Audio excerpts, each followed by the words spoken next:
तस्मै ब्रह्मणे नमः। तस्मै ज्येष्ठाय ब्रह्मणे नमः।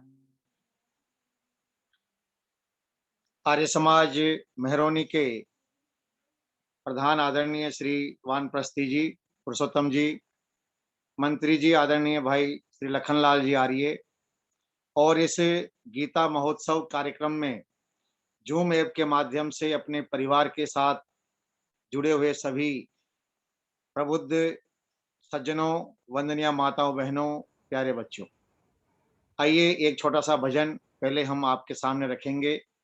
आप भी यदि बोल सकते हैं तो अपने फोन को म्यूट रखते हुए ही आप भजन को आप गुनगुना लें, आपको बड़ा आनंद आएगा। और उसके बाद फिर हम गीता के एक बहुत ही प्रसिद्ध श्लोक पर हम आपके सामने चर्चा करेंगे, जिसमें भगवान कृष्ण ने बताया कि किस प्रकार से हम अपने जीवन के अंदर अपने दुखों को हम दूर कर सकते हैं। आइए एक छोटा सा भजन हम आपके सामने रख रहे हैं। कुछ कर ले मन में ध्यान, अरे नादान, पकड़ ले जावे जब काल अचानक आवे। कुछ कर ले मन में ध्यान, अरे नादान, पकड़ ले जावे जब काल अचानक आवे। फंस गया जगत के फंदे में, नहीं सोच सका कुछ धंधे में। फंस गया जगत के फंदे में, नहीं सोच सका कुछ धंधे में।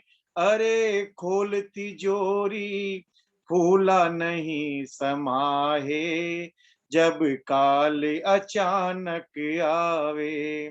कुछ कर ले मन में ध्यान, अरे नादान, पकड़ ले जावे जब काल अचानक आवे। एक भवन अजब सा बनवाया, लाला कर सबको दिखलाया। एक भवन अजब सा बनवाया, बहुत सुंदर मकान बनाया है, और अपने मित्रों को, अपने परिचितों को ला करके दिखाता, देखो मैंने इतना बढ़िया भवन बनाया, मकान बहुत सुंदर बनाया। एक भवन अजब सा बनवाया, लाला कर सबको दिखलाया। अरे खूब करूंगा मौज यूं मन मद लावे, पर काल अचानक आवे। कुछ कर ले मन में ध्यान, अरे नादान, पकड़ ले जावे जब काल अचानक आवे। और मनुष्य क्या सोचता है, मैं इतने जन का स्वामी हूँ, मेरे पीछे इतने सारे लोग हैं, मेरे इतने अनुयायी हैं, मेरे इतने वोटर हैं, मैं इतने जन का स्वामी हूँ, मैं सारे शहर में नामी हूँ। मैं इतने जन का स्वामी हूँ, मैं सारे शहर में नामी हूँ। यूं मद में बोले मुझसा कौन दिखावे, पर काल अचानक आवे। कुछ कर ले मन में ध्यान, अरे नादान, पकड़ ले जावे पर काल अचानक आवे। निर्बल को खूब सताता है, धन जोड़ जोड़ हर्षाता है। निर्बल को खूब सताता है, धन जोड़ जोड़ हर्षाता है। पर समझ एक दिन छोड़ यहाँ सब जावे, पर काल अचानक आवे। कुछ कर ले मन में ध्यान, अरे नादान, पकड़ ले जावे जब काल अचानक आवे, जब काल अचानक आवे।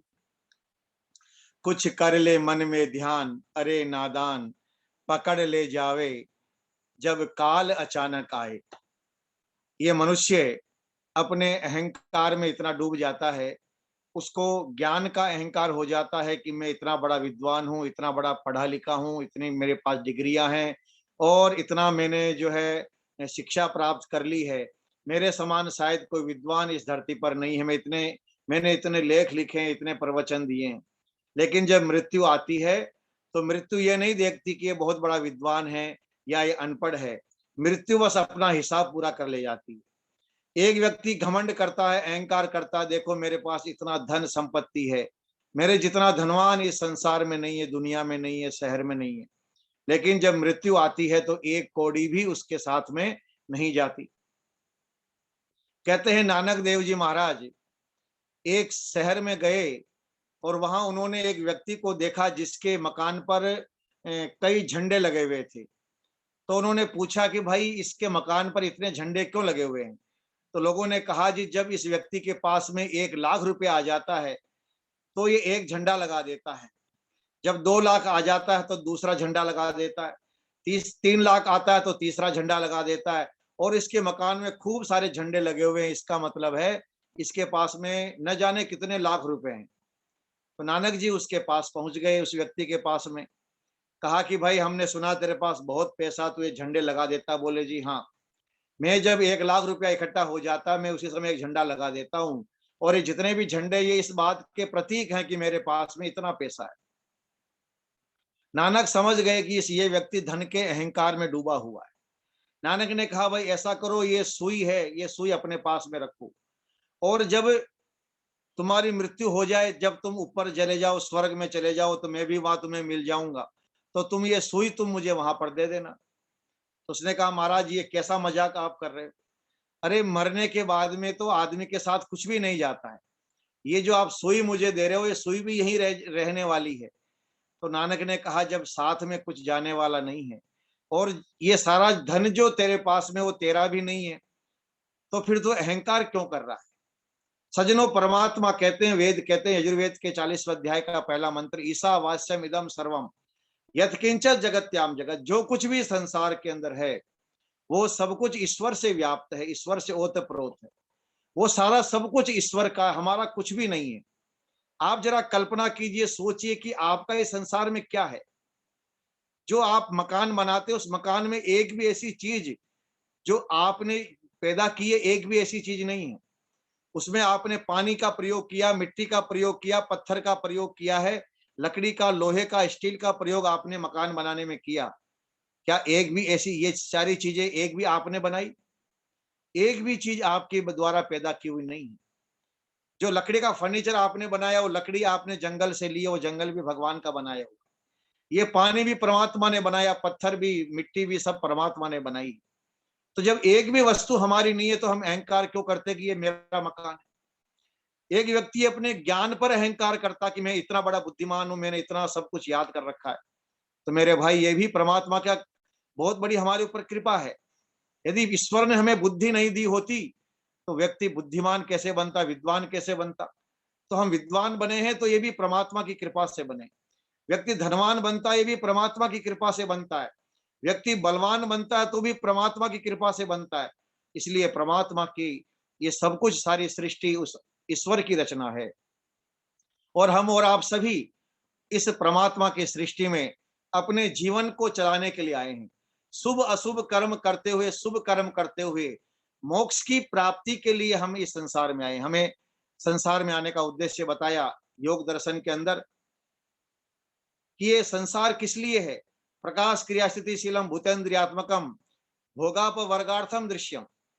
कि अभी जो पुरुषोत्तम जी चर्चा कर रहे थे मुनि जी, कि ये संसार की जो 3 सत्ताएं हैं, ईश्वर, जीव और प्रकृति, हम इनको समझ लें तो जो प्रकृति है वो प्रकाश क्रिया स्थिति सतोगुण रजोगुण तमोगुण से बनी हुई है। और इस पंचभूतात्मक इस सृष्टि के अंदर जो हम आए हैं सभी मनुष्य, हमारा 2 उद्देश्य है संसार में आने के। पहला उद्देश्य है भोग। हमने जो पूर्व जन्मों के कर्म किए हैं उन कर्मों का भोग भोगने के लिए आए हैं। और अपवर्ग की प्राप्ति के लिए, मोक्ष की प्राप्ति के लिए, धर्म की प्राप्ति के लिए, शुभ कर्म करके स्वर्ग की प्राप्ति के लिए परमात्मा ने हमें संसार में भेजा। ये हमारा इस संसार में आने का उद्देश्य है। सज्जनों, इस संसार को अनेक नामों से लोग बुलाते हैं। कोई कहता है ये भव सागर है, कोई कहता है ये तो संसार एक परिवार है। इस संसार को अलग अलग नामों से लोगों ने बुलाया, लेकिन अधिकांश में विद्वान इसको सागर के नाम से बुलाते हैं, भव सागर।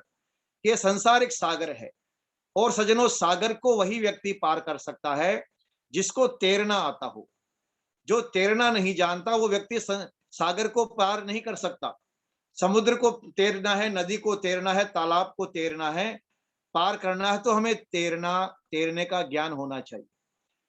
एक सेठ जी व्यापार करते थे, देश विदेश में उनका व्यापार था, और व्यापार करते हुए वो पानी के जहाज में जाते थे, आते थे। तो एक बार जब वो पानी के जहाज में बैठ करके अपना सामान लेकर के दूसरे देश में बेचने के लिए जा रहे थे, 4-5 दिन का समय था। तो कप्तान जो था उस जहाज का, उसके मन में विचार आया कि भाई 4-5 दिन का सफर है, तो क्यों ना कुछ नया कार्यक्रम में जहाज में आयोजित किया जाए। तो क्या किए करें? बोले हम तो, हमारा काम तो लगातार पानी में रहता है, तो ऐसा करते हैं जिस व्यक्ति को तैरना नहीं आता हम उनको तैरना सिखा देंगे। 4-5 दिन का समय है, तैरना सिखा देंगे उनको। ऐसी कुछ व्यवस्था की जाएगी उनके लिए। तो उन्होंने अनाउंस करवा दिया जहाज के अंदर, भाई जिसको भी तैरना नहीं आता वो आ जाए, हम उनको 4-5 दिन का सफर है, हम 4-5 दिन में उनको तैरना सिखा देंगे। तो जिन लोगों को तैरना नहीं आता था सब चले गए, सेठ जी नहीं गए। पूछा, सेठ जी आपको तैरना आता है? सेठ जी ने कहा, भाई तैरना तो मुझे नहीं आता, लेकिन अब मैं तो बूढ़ा हो गया हूँ, तैर के क्या करूंगा। अब मैं तो तैरना नहीं सीख सकता, क्योंकि मैं तो जवान तो हूं नहीं, बूढ़ा हो गया हूं, अब मेरी उम्र नहीं है कि मैं तैरना सीखूं। तो कप्तान ने कहा, सेठ जी पानी के जहाज में आप यात्रा करते हो, तैरना नहीं आता, कभी जहाज डूब जाए, कुछ समस्या हो जाए, दुर्घटना हो जाए, तो जिसको तैरना आएगा वो कम से कम 15 मिनट, आधा घंटा पानी में तो जीवित रह सकता है। तो आपको कम से कम तैरना थोड़ा हो तो आना ही चाहिए। शेठ जी ने कहा कि भाई देखो, मैं तैरना नहीं सीख सकता, मैं बूढ़ा हो गया हूँ, कुछ और उपाय हो तो बता दो। कप्तान समझ गया कि अब सेठ जी मानने वाले नहीं है, तैरना नहीं सीखेंगे। कहा, सेठ जी फिर एक उपाय है। बोले क्या उपाय है? बोले मान लो कभी पानी का जहाज डूबने लग जाए और सबको समुद्र में छलांग लगानी पड़ जाए, तो ऐसे में आपको तैरना तो आता नहीं है, तो आप डूब जाओगे। बोले हाँ बिल्कुल सही बात है। बोले फिर आप ऐसा करना, आपके पास में 2 पीपे होंगे। 2 पीपे आप समझते हैं, टीन जिसमें तेल और घी रखा जाता है, तो हमारे राजस्थान में पीपा बोलते हैं हम। तो 2 पीपे आपके पास होने चाहिए। उन दोनों पीपों को आप पकड़ करके अगल बगल में, और फिर आप पानी में छलांग लगा देना, तो कम से कम वो पीपे जो है आपको डुबोएंगे नहीं। शेर जी ने कहा, ये तो फिर सरल उपाय है, मैं तो यही कर लूंगा, पीपे मेरे पास में रहते हैं, सामान लाता हूँ ले जाता हूँ। बोले ठीक है, फिर आप ये कर लेना, कभी पानी का जहाज डूबने लगे तो एक पीपे को इस हाथ में, एक पीपे को इस हाथ में लेकर के पानी में छलांग लगा देना, तो आप पानी में आराम से आधा घंटा 1-2 घंटा आप सुरक्षित रहोगे। फिर कोई सहायता आएगी तो आपको लेकर निकल जाएंगे पानी में से। शेठ जी ने कहा बिल्कुल ठीक बात है। शेठ जी समझ गए इस उपाय को। अब एक बार संयोग ऐसा बना कि सेठ जी वापस अपना सामान बेच करके आ रहे थे, और उनके पास में धन भी था, सारे पीपे सोने वगैरह से भरे हुए थे। और पानी का जहाज जो है, तूफान आया और लड़खड़ाने लगा, और पानी का जहाज डूबने लगा। तो पायलट ने अनाउंस कर दिया कि भाई जो भी तैरना जानते हो पानी में छलांग लगा दें, जहाज को खाली कर दें, जहाज थोड़ी देर में डूबने वाला है। अब सेठ जी को वो उपाय याद आ गया कि भाई डूबेंगे, तैरना तो आता नहीं है। तो कप्तान ने कहा था कि तैरना नहीं जानते हो तो एक पीपा इस कांक इधर, इस हाथ के नीचे, एक पीपा इस हाथ के नीचे रख करके पानी में छलांग लगा देना। लेकिन यहाँ कप्तान भूल गया, ये बताना भूल गया कि वो पीपे खाली होने चाहिए। और सेठ जी को ये बताया नहीं कप्तान ने कि पीपे खाली होने चाहिए। सेठ जी गए अपने पीपों के पास में, जहाँ पीपे रखे हुए थे, उन पीपों में सोने चांदी रखा हुआ था। एक तरफ खाली पीपे भी थे, एक तरफ सोने चांदी के सिक्के पीपों में भरे हुए थे। अब सेठ जी ने सोचा कि खाली पीपा लेकर के कूदूं या भरा हुआ पीपा लेकर के कूदूं। तो मन में विचार आया कि कप्तान ने तो कहा था पीपा लेकर के कूदना है। अब यदि खाली पीपा लेकर के कूदूंगा तो क्या मतलब, क्या फायदा? अब मैं तो सेठ, चमड़ी जाए लेकिन दमड़ी न जाए। मर जाएंगे लेकिन पैसा नहीं, खराब नहीं होना चाहिए।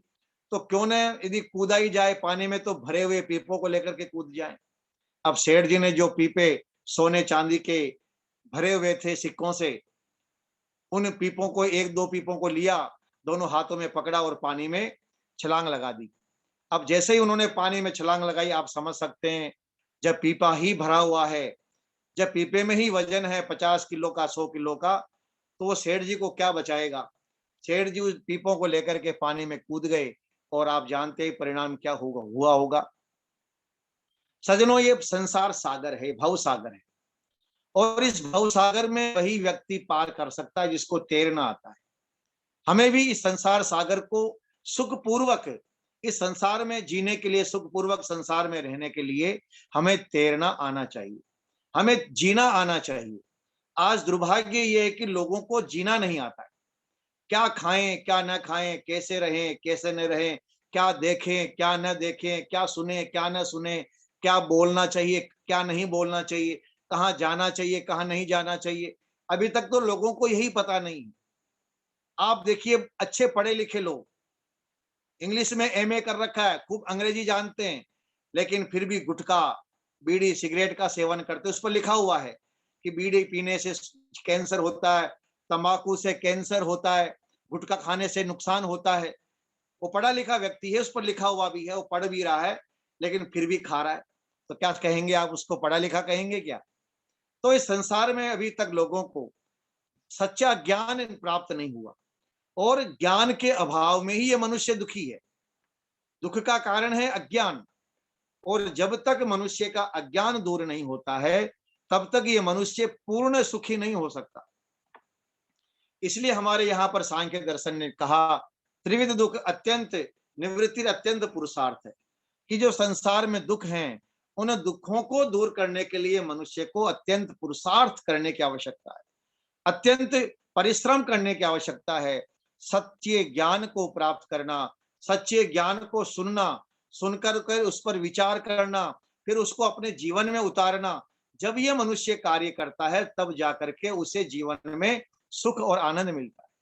हमने देखा बड़े बड़े महलों में रहने वाले लोग, अच्छे परिवारों में अच्छे पैसे वाले लोग भी दुखी हैं। कारण क्या है? घर में समस्या है, आपस में मनमुटाव रहता है, लड़ाई झगड़ा रहता है। अरे भाई, तुम महलों में रहते हो और तुम्हें महलों में रहना नहीं आता है। तुमने महल तो बना लिए, तुमने बढ़िया आलीशान बंगले बना लिए, आलीशान तुमने गाड़ियां बना ले ली, लेकिन उस गाड़ी में तुम्हें रहना नहीं आता, उन महलों में तुम्हें रहना नहीं आता। इसलिए आज हम आपके सामने गीता का बड़ा एक प्रसिद्ध श्लोक है, उस श्लोक पर हम आपके सामने चर्चा करेंगे, जो बहुत ही प्रेरणादायक हमारे लिए है। क्योंकि पिछले 2 सोमवार से मैं आपके सामने उपस्थित नहीं हो पाया, क्योंकि कोई ना कोई ऐसी परिस्थितियां, ऐसा कार्य, ऐसी व्यस्तता हो जाती है, जिसके कारण से जो हमारा समय निश्चित होता है, उस समय पर हम नहीं पहुंच पाते। तो मुझे भी अच्छा नहीं लगता है, बड़ा बुरा लगता है कि मेरी आज अनुपस्थिति हो रही है। लेकिन क्या करें, ऐसी कुछ परिस्थितियां, मजबूरियां ऐसी हो जाती है कि वहां जाना पड़ता, आवश्यक होता है। और दोनों ही सोमवार को कुछ ऐसी विपरीत परिस्थितियां हो गई, जिसके कारण से हम आपके बीच में उपस्थित नहीं हो सके। तो पीछे का हमारा बहुत सारा जो गीता का संदेश था, वो भी, जो हम प्रकरण जो हमारा चल रहा था, वो प्रकरण भी लगातार यदि हम उस विषय को रखते हैं कंटिन्यू, तो प्रकरण भी हमें ध्यान में रहता है और उस पर हम विचार करते हैं, तो आप भी उस विषय से जुड़ जाते हैं। लेकिन क्योंकि अब बीच में 15 दिन का गैप हो गया, तो हम एक नए विषय को आपके सामने लेकर के आए हैं। तो उस नए विषय पर हम आपके सामने चर्चा करेंगे। बहुत सुंदर श्लोक, बड़ा प्रसिद्ध भी है। भगवान कृष्ण कहते हैं, जीवन में दुखों को दूर करने का उपाय क्या है? हम कृष्ण को मानने वाले लोग हैं, हम कृष्ण की जय बोलने वाले लोग हैं, हम कृष्ण की गीता को पढ़ने वाले लोग हैं, हम कृष्ण को भगवान मानने वाले लोग हैं, और फिर भी यदि हम दुखी हैं, इसका मतलब है हमने कृष्ण को नहीं माना। हमने केवल कृष्ण का नाम लिया है, लेकिन कृष्ण के अनुसार हमने अपने जीवन को नहीं बनाया।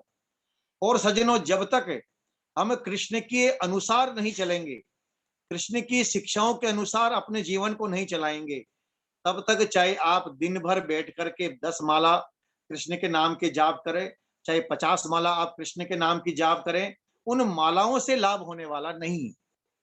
कैसे नहीं है, एक उदाहरण से आपको समझाता हूं।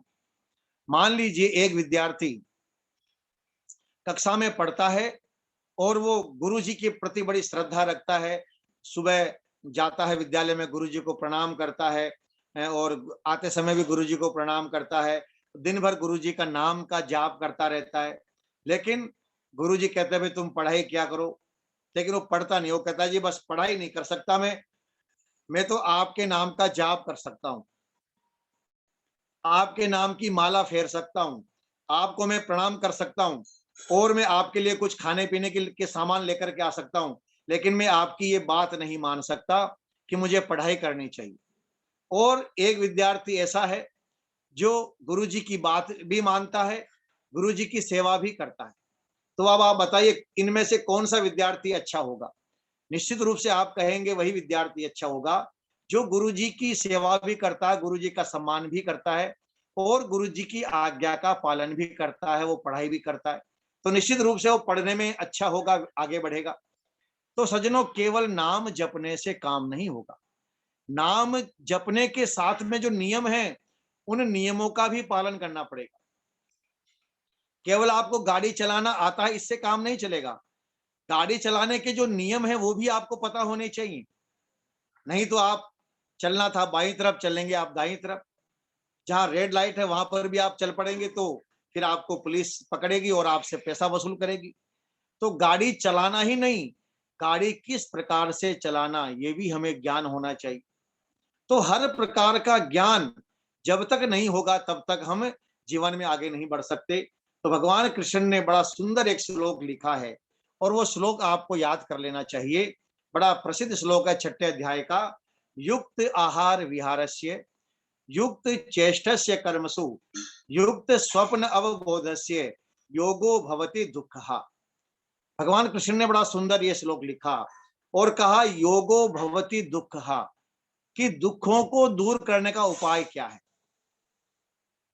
आज पूरी दुनिया, चाहे वो किसी भी जाति का हो व्यक्ति, किसी भी धर्म का मानने वाला हो, चाहे वो ईसाई हो, मुसलमान हो, कम्युनिस्ट हो, बौद्ध हो, जैन हो, या किसी भी मत पंथ को मानने वाला हो, धर्म को मानने वाला हो, दुनिया के जितने भी मनुष्य हैं उन सभी मनुष्यों के जीवन का एक ही उद्देश्य है और दूसरा कोई उद्देश्य नहीं। एक ही उद्देश्य क्या है? और वो उद्देश्य है सुख की प्राप्ति करना। दुनिया का हर मनुष्य सुख चाहता है। कैसे? आप किसी भी विद्यार्थी से पूछो भी आप पढ़ाई क्यों करते हो, तो कहेगा जी मैं पढ़ाई इसलिए करता हूं क्योंकि पढ़ूंगा लिखूंगा तो मैं नौकरी लग जाएगी और पैसा कमाऊंगा, आराम से मैं सुखी हो जाऊंगा। एक से पूछो भाई आप क्या करते हो, बोले जी मैं व्यापार करता हूँ। व्यापार क्यों करते हो, बोले जी व्यापार करूंगा, धन कमाऊंगा, सुखी हो जाऊंगा। किसान से पूछो भाई आप क्या कर रहे हो, बोले जी मैं खेती करता हूँ, खेती करूंगा, अनाज पैदा होगा, धन कमाऊंगा तो सुखी हो जाऊंगा। मजदूर भी मजदूरी करता सोच कहता है जी मैं मजदूरी करूंगा, पैसा आएगा, मैं सुखी हो जाऊंगा। दुनिया के हर इंसान का उद्देश्य है सुख प्राप्त करना। लेकिन फिर भी हम सुखी क्यों नहीं होते हैं?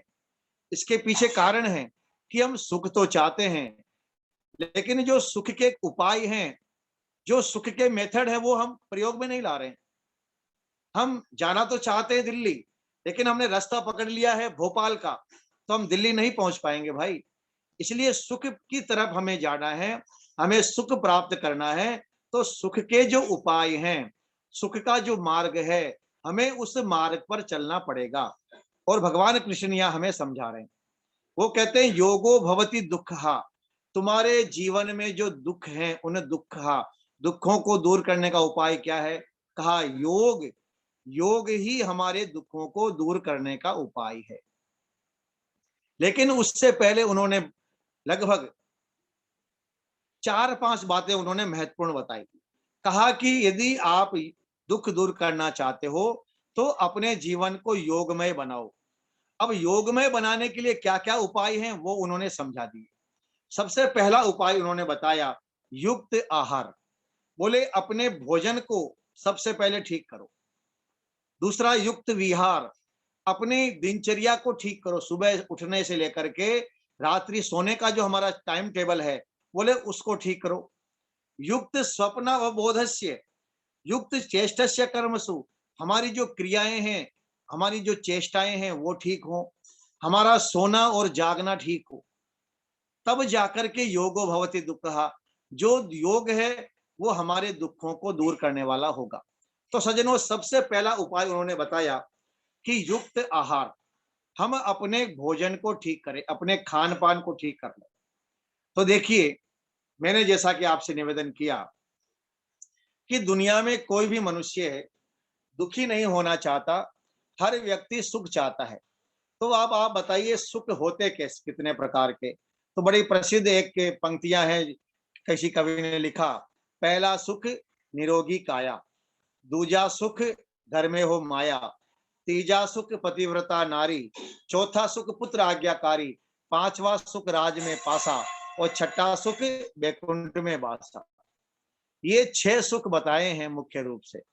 इन 6 सुखों में यदि हम संसार का सुख प्राप्त करना चाहते हैं, यदि हम संसार का सुख प्राप्त करना चाहते हैं, तो हमें सबसे पहले अपने गाड़ी को ठीक करना पड़ेगा, अपने साधन को ठीक करना पड़ेगा। और वो गाड़ी क्या है? वो गाड़ी है ये शरीर। सबसे पहला जो कर्तव्य है मनुष्य का, चरक शास्त्र कहता है, सर्वम अन्यत परित्यजे शरीरम अनुपालयेत। सब कुछ छोड़ो, सब काम छोड़ो, पहले शरीर का ध्यान करो। सबसे पहले अपने इस गाड़ी को ठीक करो, अपने शरीर को ठीक करो। ये तो आपको तब में पता चलता है कि शरीर की कीमत क्या है, जब हमारे शरीर में कोई बीमारी लग जाती है, जब कोई असाध्य रोग शरीर में आ जाता है, तब व्यक्ति सोचता बस एक बार ठीक हो जाऊं तो फिर मैं शरीर के स्वास्थ्य के सारे नियमों का पालन करूंगा। लेकिन जब तक शरीर स्वस्थ रहता तब तक ये शरीर के प्रति हम लापरवाह रहते हैं कि अरे कुछ नहीं होगा, मैं तो बिल्कुल शरीर स्वस्थ है हमारा। तो सज्जनों, सबसे पहला जो मनुष्य के जो कर्तव्य हमारे शास्त्रों में बताया है वो है कि हम अपने शरीर को स्वस्थ रखें।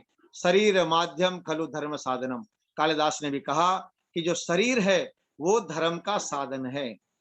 हमें यात्रा करनी है तो यात्रा में तभी हमें सुख मिलेगा जब हमारी वो जो जिस गाड़ी में हम यात्रा कर रहे हैं वो गाड़ी हमारी बढ़िया होगी। और गाड़ी जितनी बढ़िया होती है, जितनी लग्जरी गाड़ी होगी आपकी, यदि आप फॉर्च्यूनर गाड़ी में सफर करते हैं तो उसका एक आपको अलग सुख मिलेगा, उसको एक अलग सुविधा आपको मिलती है, आराम से बैठने की सुविधा है, कोई किसी प्रकार की कोई तकलीफ आपको नहीं होती। तो गाड़ी जितनी बढ़िया होती है, जितनी अच्छी क्वालिटी की होती है, जितनी उसके कल पुर्जे अच्छे होते हैं, उतनी ही हमें यात्रा में आनंद आता है, यात्रा में सुख मिलता है। तो संसार रूपी इस भव सागर को पार करने के लिए ये जो शरीर रूपी नौका, ये नाव परमात्मा ने हमें दी है। इस आत्मा ये इस नाव में बैठ करके सवारी कर रही है, सफर कर रही है। तो इस नौका को हमें अच्छा बनाना है, इस गाड़ी को हमें अच्छा बनाना है। तो सबसे पहला जो हमारा कर्तव्य है मनुष्य का, वो आयुर्वेद भी कहता है, हमारे वेद भी कहते, वेद में कहा, स्वक्षेत्रे अनमिवा विराज है, अपने शरीर को स्वस्थ रखो। अब देखिए, वेद का भी आदेश है कि अपने शरीर को स्वस्थ रखो। हमारे विद्वानों ने भी कहा, धर्मार्थ काम मोक्षाणाम आरोग्यम फलम उत्तमम, कि धर्म अर्थ काम मोक्ष की प्राप्ति के लिए सबसे पहले शरीर को स्वस्थ रखिए आप। और भगवान कृष्ण भी कहते हैं कि अपने शरीर को स्वस्थ रखो। तो देखिए, हम स्वस्थ हैं या अस्वस्थ हैं, हमारी जो सबसे बड़ी मोटी मोटी पहचान है, एक व्यक्ति जो स्वस्थ है उसकी पहचान क्या है कि उसको भूख अच्छी लगती है, दोनों समय उसे खुल करके भूख लगेगी, ये उसकी पहली पहचान है। दूसरी पहचान क्या, उसके शरीर में स्फूर्ति रहेगी, वो आलसी नहीं होगा, वो ऐसे ढीला ढाला सा नहीं होगा, शरीर में हमेशा स्फूर्ति रहेगी, उसके शरीर के अंदर वो एक्टिव रहेगा। और उस दोनों समय, सुबह भी और शाम को, उसका पेट एकदम साफ हो जाएगा, कब्ज की शिकायत नहीं रहेगी उसको। और क्या होगा, वो व्यक्ति सकारात्मक मिलेगा आपको। जो व्यक्ति स्वस्थ होता है उसकी पहचान ये है, वो आपको पॉजिटिव मिलेगा, कभी नेगेटिव बातें नहीं करेगा, उदासी की बातें नहीं करेगा, नकारात्मक बातें, वो कभी निराश नहीं होता, वो निराशावादी नहीं होगा कभी भी। और वो हमेशा आपको प्रसन्न मिलेगा। जो स्वस्थ होता है वो हमेशा खुश रहता है, उसके चेहरे पर प्रसन्नता रहती है, उसके चेहरे को देखते हुए आपको भी लगता है कि आपको भी हंसी आ जाती है, मुस्कुराहट आ जाती है। ये स्वस्थ व्यक्ति की पहचान है। और क्या पहचान है, उसका वेट, उसका वजन संतुलित रहता है, वो ज्यादा मोटा ज्यादा पतला नहीं होता है, और उसके चेहरे पर एक कांति, एक आभा, एक शोभा, एक चमक उसके चेहरे पर आपको दिखाई देगी। तो एक स्वस्थ व्यक्ति की मोटी मोटी पहचान है, जो आप अपने ऊपर आप लागू कर सकते हैं कि मैं कितना स्वस्थ हूं और मैं कितना अस्वस्थ हूं। सज्जनों, हम बीमार इसलिए होते हैं, बीमारी होने के बहुत सारे कारण हमारे आयुर्वेद ने बताए, हमारे विद्वानों ने बताए। उसमें से, क्योंकि ये अब मैं आगामी, शायद आज अभी 15 मिनट का समय और हमारे पास शेष है, 9 बजे तक ये कार्यक्रम चलेगा। यदि ये विषय पूरा नहीं हुआ तो संभवतः कल भी हम इस विषय को हम ले सकते हैं। तो हम बीमार क्यों होते हैं, बीमारी के कारण क्या, पहले हम ये जान लें। यदि यदि हमें कारण का पता लग जाएगा तो उस कारण का निवारण भी हम कर सकते हैं। जब तक आपको कारण का पता नहीं लगेगा, आप निवारण नहीं कर सकते, उपाय आप नहीं कर सकते हैं। कोई समस्या आई है, उसका कारण क्या है, आग लगी, उसका कारण क्या है, उसका कारण पता लग जाएगा तो तुरंत आप समस्या का समाधान कर सकते हो। तो देखिए, जो मनुष्य बीमार होते हैं उनकी बीमारी के अनेक कारण हैं, अनेकों कारण हैं। उनमें से सबसे पहला कारण है वंशानुगत डिजीज, जेनेटिक डिजीज। वंश परंपरा से कुछ बीमारियां हैं जो हमें मिल जाती है। आयुर्वेद को जब हम पढ़ते हैं तो आयुर्वेद ये कहता है कि माता पिता के शरीर से ही बच्चे का शरीर बनता है। पिता के बीज से और माँ के शरीर से एक संतान का शरीर का निर्माण होता है। तो जैसे माता और पिता का शरीर होगा, जैसे माता पिता का शरीर स्वस्थ है, जैसे उनका शरीर है, वैसा ही शरीर एक बच्चे का बनता है। इसलिए यदि माता पिता को कोई बीमारी है, माता पिता को कोई समस्या है, तो वो समस्या बच्चे को शरीर में भी प्रवेश कर जाती है। और हमारे यहाँ पर तो आयुर्वेद में, मैं तो एक निवेदन ये करूंगा आपके लोगों के माध्यम से, कि प्रत्येक नव विवाहिता स्त्री को चरक शास्त्र जरूर पढ़ना चाहिए। और चरक शास्त्र का वो अध्याय जिसमें गर्भाधान से लेकर के 9 माह गर्भ तक बच्चा रहता है और उसके बाद में भी किस प्रकार से संतान का निर्माण किया जाए, उसका सारा वर्णन हमारे चरक शास्त्र में लिखा गया है। ये जो आप पुस्तक देख रहे हैं, मैं मेरे पीछे, ये चरक शास्त्र है। इसके 2 भाग हैं, बड़ा ही उत्तम ग्रंथ है। और इस ग्रंथ को पढ़ने के बाद में यदि कोई नव विवाहिता स्त्री या नव विवाहित दंपत्ति इसको पढ़े और उसको पढ़ने के बाद में इसके अनुसार संतान का निर्माण करे, संतान को उत्पन्न करे, तो वो अपनी इच्छित संतान, जैसा वो चाहते हैं वैसी संतान वो पैदा कर सकते हैं। ऐसे उपाय इस चरक शास्त्र में बताए गए। कैसे कैसे अद्भुत उपाय। हम सुनते हैं कि हमारा देश ऋषि मुनियों का देश है, विद्वानों का, क्रांतिकारियों का देश रहा है। आज वो ऋषि मुनि कहाँ हैं, क्योंकि वैसे माता पिता नहीं है। तो सज्जनों, माता पिता जैसे होते हैं वैसा ही संतान, संतान वैसी ही पैदा होती है। आज यदि हमारे देश में संतान उत्तम क्वालिटी की पैदा नहीं हो रही है, तो उसका कारण है कि हमारे जो युवक युवतियां हैं, हमारे जो नव दंपत्ति हैं, हमारे जो नए गृहस्थी लोग बने हुए हैं, उनको आयुर्वेद का ज्ञान नहीं कराया गया है। आयुर्वेद ये कहता है कि माता पिता के मन की भावना, उनका स्वास्थ्य, उनका भोजन और उनका विचार, 2 चीजें बताई है आयुर्वेद ने। एक है भोजन और एक है विचार। कहा जैसा उनका भोजन होगा और जैसे उनके विचार होंगे, बस वैसा ही बच्चा बन जाएगा। एक तो ये उपाय बताया, ये ज्यादा मैं विस्तार से आपको नहीं ले जाना चाहूंगा इस विषय के अंदर। और दूसरा उपाय है, यदि आप लड़का चाहते हैं तो लड़का ही होगा, यदि आप लड़की चाहते हैं तो लड़की ही होगी।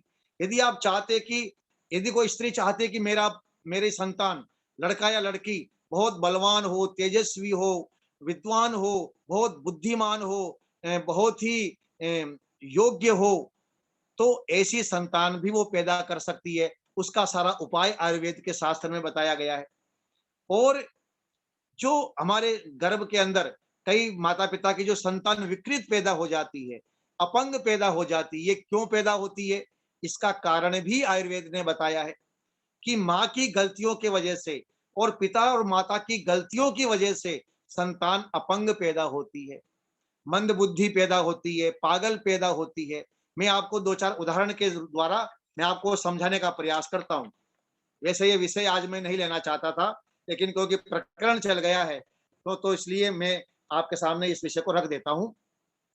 गर्भवती स्त्री के जैसे विचार प्रथम माह से और 9 महीने तक गर्भवती स्त्री का जैसा आहार, जैसा उसका भोजन और जैसा उसका विचार, जैसा उसका व्यवहार होता है, उसका पूरा का पूरा प्रभाव बच्चे के ऊपर पड़ता है। अब आप देखिए कितने कितने बुरे प्रभाव संतान पर पड़ सकते हैं। यदि कोई स्त्री और पुरुष दोनों ही है, यदि मैं यहाँ स्त्री की बात कर रहा हूं तो यहाँ माँ का ही जिम्मेदारी नहीं है, यहाँ माता और पिता दोनों की जिम्मेदारी, यानी स्त्री और पुरुष दोनों ही यहाँ संतान के निर्माण में जिम्मेदार हैं। यदि कोई माता पिता रात को अनावश्यक इधर उधर घूमते हैं, अब आप देखिएगा गर्भिणी स्त्री, गर्भवती स्त्री के ऊपर संतान पर कितना प्रभाव पड़ता है। जो माता पिता रात को अनावश्यक रूप से इधर उधर घूमते रहते हैं, उनके जो संतान होगी वो संतान पागल पैदा होगी। जो माता पिता ज्यादा लड़ाई झगड़ा करते हैं, किसी से भी या आपस में लड़ाई झगड़ा ज्यादा करते हैं, गाली गलौज ज्यादा करते हैं, मारपीट ज्यादा करते हैं, तो उनकी संतान जो पैदा होगी उसको मिर्गी की बीमारी होगी। वो मिर्गी रोग से, क्योंकि उस बच्चे ने इतना, उसके शरीर पर इतना बुरा प्रभाव पड़ गया, क्योंकि बच्चा जो होता है वो जो भी ग्रहण करता है माँ के गर्भनाल से ग्रहण करता है, उसका हृदय और गर्भनाल जुड़ा हुआ रहता है, तो उसका खान पान और उसका विचार पूरा का पूरा उसके हृदय पर, मन पर, मस्तिष्क पर उस बच्चे के पड़ता है। उस बच्चे का मन का निर्माण भी साथ साथ में होता है। तो ये बहुत लंबा विषय है, मैं आपको संक्षिप्त में आज बताना चाहूंगा। जो जो माता पिता ज्यादा दुखी रहते हैं, किसी कारणवश शोक ज्यादा करते हैं, दुखी ज्यादा रहते हैं, तो उनकी संतान अल्पायु होती है, कम उम्र की होती है और कमजोर होती है। मतलब माँ बाप कहते था मेरा बच्चा बड़ा कमजोर है। कमजोर इसलिए है क्योंकि जब वो गर्भ में था या जब वो आपने उसको पैदा किया, उस समय आपके जीवन में आपके ऊपर दुख था, आप हमेशा दुखी रहते थे। इसके कारण से आपकी संतान भी जो है कमजोर शरीर की हो गई और वो कृष हो गई, अल्पायु हो गई और डरपोक हो गई। जो माता पिता चोरी करते हैं, कोई स्त्री गर्भवती स्त्री चोरी करती है, तो उसकी संतान भी नीच कर्म करने वाली होगी, वो भी ऐसे ही होगी, चोरी करने वाली, उठापटक करने वाली। जो माता पिता ज्यादा गुस्सा करते हैं, क्रोध करते हैं, अब गर्भ में बच्चा है, कोई स्त्री ज्यादा क्रोध कर रही है, तो उसकी जो संतान होगी वो कपटी होगी, वो छल कपट करने वाली संतान होगी, झूठ बोलना, छल कपट करना, ये उस बच्चे के अंदर आ जाएंगे। जो स्त्री ज्यादा सोती रहती है, आलसी होती है, गर्भवती स्त्री जो ज्यादा आलसी होती है, उसकी संतान भी बुद्धिहीन होगी, आलसी होगी और मंदाग्नि वाली होगी, यानी उसका पेट जो कमजोर होगा, पेट का जो जठराग्नि है वो कमजोर होगी, पेट की बीमारी होगी उसको। जो स्त्री ज्यादा मीठा खाती है, ज्यादा मीठी चीजें ज्यादा खाएगी, तो उसकी संतान मोटी मोटी पैदा हो जाएगी, मोटापा उसके अंदर होगा और उस संतान को मूत्र रोग हो जाएंगे, प्रमेह रोग, जो मूत्र संबंधी रोग हैं वो संतान को होते हैं। जो स्त्री ज्यादा खट्टी चीजें खाएगी, गर्भवती स्त्री, तो उसके बच्चे को त्वचा रोग यानी चर्म रोग उसको ज्यादा होंगे और आंखों की बीमारी भी जो उसको ज्यादा होगी। जो स्त्री नमक ज्यादा खाएगी, नमक का प्रयोग ज्यादा करेगी, तो उसके बच्चों के बाल हैं, बाल ये जल्दी झड़ जाएंगे या वो बच्चा जल्दी, उसके बाल जल्दी सफेद हो जाएंगे। और जो गर्भवती स्त्री कड़वी चीज ज्यादा खाती है, उसका उसके संतान जो है वो नपुंसक पैदा होगी। तो ये मैंने कुछ छोटा सा आपके सामने बताया कि वंशानुगत जो रोग हैं, आपने देखा होगा कई लोगों से आपने सुना होगा साहब ये तो हमारी जेनेटिक बीमारी, हमारे दादाजी को भी डायबिटीज थी, अब ये मेरे को भी डायबिटीज हो गई है, मेरे बेटे को भी है और आने वाले भी होगी। डॉक्टर भी कहते हैं भाई आपके तो जेनेटिक बीमारी है। तो बीमारी का जो एक बहुत बड़ा कारण होता है सज्जनों, वो होता है जेनेटिक डिजीज, यानी वंशानुगत बीमारी। और मैंने तो यहां तक देखा है कि यदि माता पिता को या दादा दादी को गैस्ट्रिक प्रॉब्लम भी है, अब ये गैस्ट्रिक प्रॉब्लम छोटी बीमारी है, लेकिन वो गैस्ट्रिक प्रॉब्लम भी बच्चों को तक पहुंच जाती है। तो हमने कैंसर को, डायबिटीज को, अर्थराइटिस को और ये गैस्ट्रिक प्रॉब्लम जैसी समस्या है, सिर दर्द जैसी समस्या है, ये भी हमने वंशानुगत देखी है। तो कई बच्चों में बीमारी आ जाती है। तो बीमारी का एक बहुत बड़ा कारण होता है वंशानुगत बीमारी। दूसरा बहुत बड़ा कारण होता है गलत खान पान से। गलत चीजें हम सेवन करते हैं, खान पान का हमारा तरीका गलत है। तो उसके कारण से मैं खान पान पर आपको अलग विषय हम इसका लेंगे। तो दूसरा कारण होता है गलत खान पान। तीसरा होता है गलत दिनचर्या। रात को देर तक सोना, सुबह देर तक सोते रहना, जगना। तो रात को भी समय पर हम सोएं, सुबह भी समय पर उठें। तो हमारी दिनचर्या बिल्कुल सही होनी चाहिए, समय पर भोजन करना, समय पर सोना। तो गलत दिनचर्या के कारण से भी अनेक प्रकार की बीमारियां हो जाती है। तो ये बीमारी होने के तीसरा सबसे बड़ा कारण होता है। चौथा कारण है वायु प्रदूषण। हवा खराब है। मान लीजिए आप स्वास्थ्य के नियमों का भी पालन करते हैं, खान पान भी आपका शुद्ध है, लेकिन आप ऐसी जगह रहते हैं जहाँ की हवा खराब है, जहाँ प्रदूषण बहुत ज्यादा है, तो वहां पर भी आपको बीमारियां होंगी। पांचवा कारण है पानी प्रदूषण। पानी खराब है, जल प्रदूषण। मान लीजिए आप स्वास्थ्य के नियमों का पालन भी कर रहे हैं, लेकिन वहां का पानी ही दूषित है, पानी में कीटाणु आपके शरीर में प्रवेश कर रहे हैं, तो उससे भी आपको बीमारी होने की संभावना है। छठा कारण होता है ध्वनि प्रदूषण। रात भर हम ऐसा साउंड सुनते हैं, रात को नींद नहीं आती, बेचैनी होती है, अनिद्रा की बीमारी हो जाती है, तनाव हो जाता है, डिप्रेशन हो जाता है और अनेक प्रकार की समस्या हो जाती है। तो वायु प्रदूषण, ध्वनि प्रदूषण, जल प्रदूषण की वजह से भी होता है। एक बीमारी का कारण होता है माता पिता की गलतियां, जो मैंने आपके सामने अभी बताया कि माता पिता की गलती की वजह से भी बच्चों में अनेक प्रकार की बीमारी आ जाती है। तो ये भी। और अगला है बीमारी का कारण है ज्यादा दवाइयां। ये जो हम ज्यादा एलोपैथिक दवाइयां खाते हैं, आप भी जानते हैं, डॉक्टर भी कहते हैं कि ज्यादा एलोपैथिक दवाइयां खाने से आपकी किडनी पर बुरा प्रभाव पड़ता है, पेट खराब हो जाता है, अनेक प्रकार के साइड इफेक्ट हैं जो दवाइयों से होते हैं। तो ज्यादा दवाइयां खाने से भी अनेक प्रकार की बीमारी होती है। और बीमारी का एक बहुत बड़ा कारण है गलत विचार। गलत विचारों का प्रभाव भी हमारे शरीर पर पड़ता है। ये एक दिन हम इसको एक अलग विषय लेंगे, कि किस प्रकार से विचारों का हमारे जीवन पर, हमारे शरीर पर प्रभाव पड़ता है। तो गलत विचारों का प्रभाव भी हमारे ऊपर पड़ता है। और बीमारी का एक बहुत बड़ा कारण होता है शारीरिक श्रम न करना। हम खान पान भी हमारा शुद्ध है, हमारी दिनचर्या भी ठीक है, लेकिन यदि हम शारीरिक श्रम नहीं करते हैं, तो शारीरिक श्रम न करने के कारण से अनेक प्रकार की बीमारियां हो जाती है। तो ये बीमारी के मैंने आपको मोटे मोटे कुछ कारण बताए। ये कारण हैं जिनके कारण से हम बीमार हो जाते हैं। तो सज्जनों, हमें स्वस्थ रहना है, हमें अपने शरीर को स्वस्थ रखना है। तो आयुर्वेद एक स्वस्थ व्यक्ति की पहचान क्या बताता है? हम आयुर्वेद के शरण में जाते हैं, तो आयुर्वेद ये कहता है सम दोष सम अग्निश्चय, सम धातु मल क्रिय, प्रसन्न आत्म इंद्रिय मन, स्वस्थ इत्यभिधीयते। कि स्वस्थ कौन है, स्वस्थ व्यक्ति की पहचान क्या है? तो कहा सम दोष है, वात पित्त और कफ, ये तीन प्रकार के दोष आयुर्वेद ने बताए हैं। और आयुर्वेद ये कहता है रोगस्तु दोष साम्यत्वम। रोग क्या है? दोष जो होते हैं हमारे शरीर के अंदर, ये जब विषम हो जाते हैं, ये बिगड़ जाते हैं, वात पित्त और कफ ये जब बिगड़ जाते हैं, तो यही फिर बीमारी पैदा करते हैं। दोष साम्यम अरोगता, जो जब ये सम हो जाते हैं तो व्यक्ति स्वस्थ हो जाता है। तो वात पित्त और कफ ये तीनों जब विषम हो जाते हैं, बिगड़ जाते हैं, इनमें कोई समस्या पैदा हो जाती है, तो मनुष्य बीमार हो जाता है। तो देखिए, हर मनुष्य की प्रकृति अलग अलग है। कोई व्यक्ति वात प्रकृति का होता है, कोई व्यक्ति पित्त प्रकृति का होता है, और कोई व्यक्ति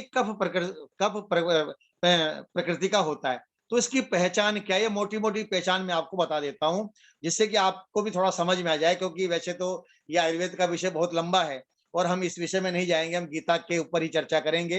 लेकिन क्योंकि ये हम, क्योंकि भगवान कृष्ण का पूरा जो एक स्व उनका उपदेश है वो योग के ऊपर है।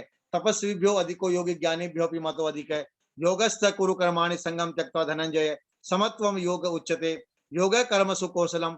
तो उन्होंने गीता के अंदर अनेक श्लोकों के माध्यम से मनुष्य के स्वास्थ्य पर ध्यान दिया है कि हम अपने शरीर को स्वस्थ रखें, हम अपने इस शरीर को, काया को हम ठीक रखें।